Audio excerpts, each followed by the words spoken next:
नमस्कार, मैं हूं जूही वर्मा और आप देख रहे हैं न्यूज लाइव MP.com। 7 साल के लंबे अंतराल के बाद मध्य प्रदेश युवक कांग्रेस को नया अध्यक्ष मिल गया। विक्रांत भूरिया मध्य प्रदेश के युवक कांग्रेस के नए अध्यक्ष चुने गए हैं। इस लिस्ट में काफी सारे नाम थे, ये नाम किसी से छुपे नहीं है। 3 विधायक भी उसमें थे, सिद्धार्थ कुशवाहा, भूपेंद्र सिंह मरावी और विपिन वानखेड़े। सबसे ज्यादा दमदार नजर आ रहे थे विपिन वानखेड़े पर। उन्होंने चुनाव से पहले अपना नाम वापस लिया और अपना समर्थन दिया विवेक त्रिपाठी को। ये बात अलग है कि विवेक त्रिपाठी उस मुकाम तक नहीं पहुंच सके जहां तक पहुंचने की उनको खुद को उम्मीद थी, या फिर विपिन वानखेड़े को उम्मीद रही होगी जिन्होंने अपनी दावेदारी वापस लेकर विवेक त्रिपाठी को समर्थन दिया था। खैर, ये तो हुई वो बात कि अब विक्रांत भूरिया नए अध्यक्ष होंगे। कांतिलाल भूरिया के बेटे हैं। अब अगर सिरे से सिरा जोड़ते चले तो एक बार फिर जो पूरा चुनावी सिनेरियो बना है, जो नतीजे सामने आए हैं, उससे ये साफ नजर आता है कि कमलनाथ का खेमा या कोई अन्य खेमा, जो वैसे तो अब ज्योतिरादित्य सिंधिया के जाने के बाद बचा नहीं है, वो सब पीछे रह गए और एक बार फिर दिग्विजय सिंह खेमे का दबदबा पूरे चुनाव पर नजर आया।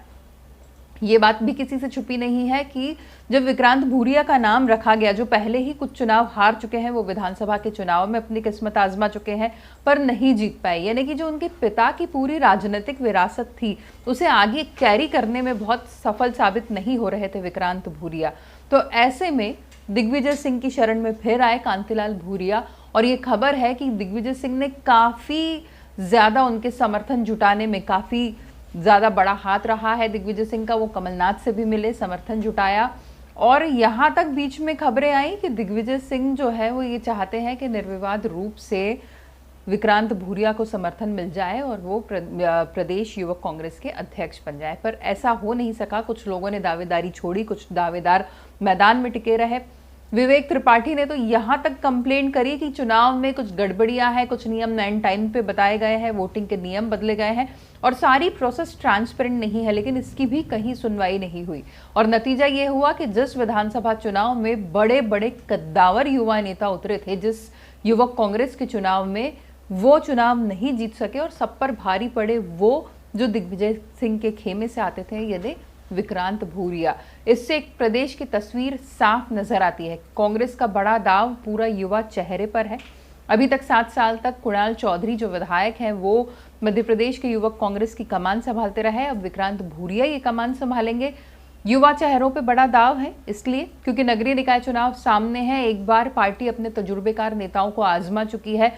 उपचुनाव में तजुर्बेकार नेता जो है सब तकरीबन फेल नजर आए। अब बारी युवा चेहरों को आगे लाने की है, युवा नेतृत्व को खड़ा करने की है, ताकि आने वाले 3 साल बाद जब विधानसभा का चुनाव हो तो ये युवा दमदारी के साथ और पूरे अनुभव के साथ मैदान में उतर सके और कांग्रेस की सरकार बनाने में मददगार साबित हो सके।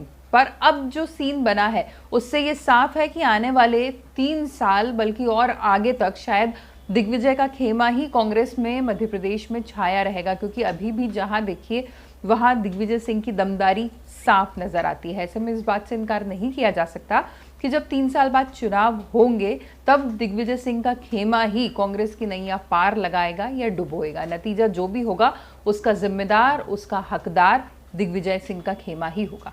नमस्कार।